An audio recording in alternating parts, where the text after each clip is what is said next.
Atas. Nah ya, tak apa-apa. Ini apa? Tahu itu masuk masih kok. Sambal kuahnya bisa. Iya.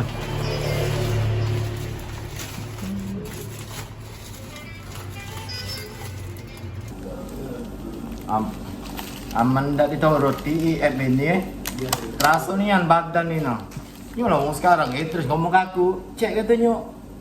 Sakit apa kau cek katanya? Ngurus yo no, sakit periak gua. Saring. Naknya sakit apa kau nak katanya? Periak yang sakit kita kalau ini kurus. Biasa menyingok badan gemuk. 83. Dan tak jadi 68.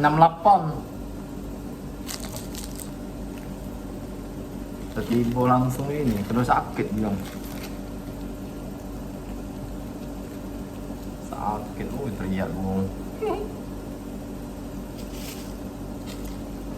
Gemuk suruh diet.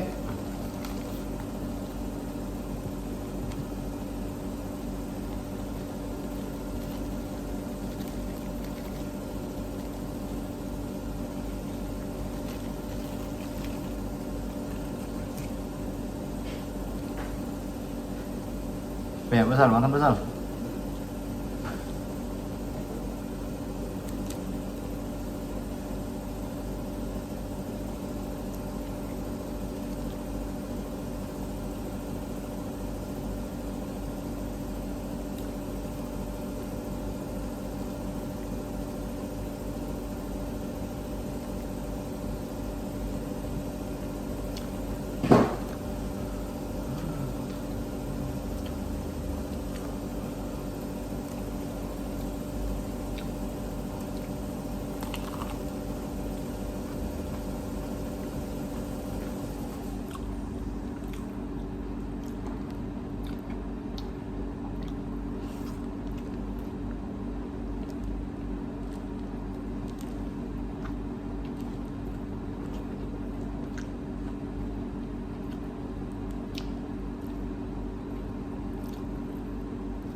Kenapa tak dia ada menteri ya?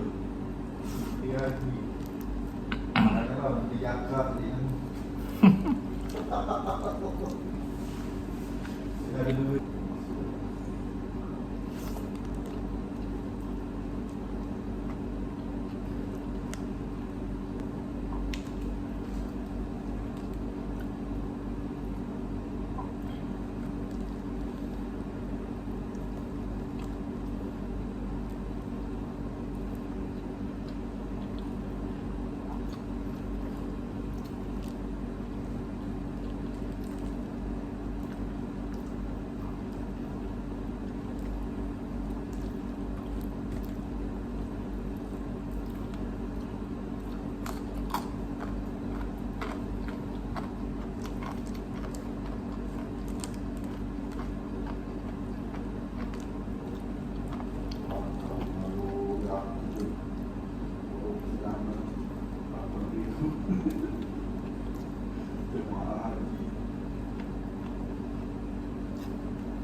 Satu je.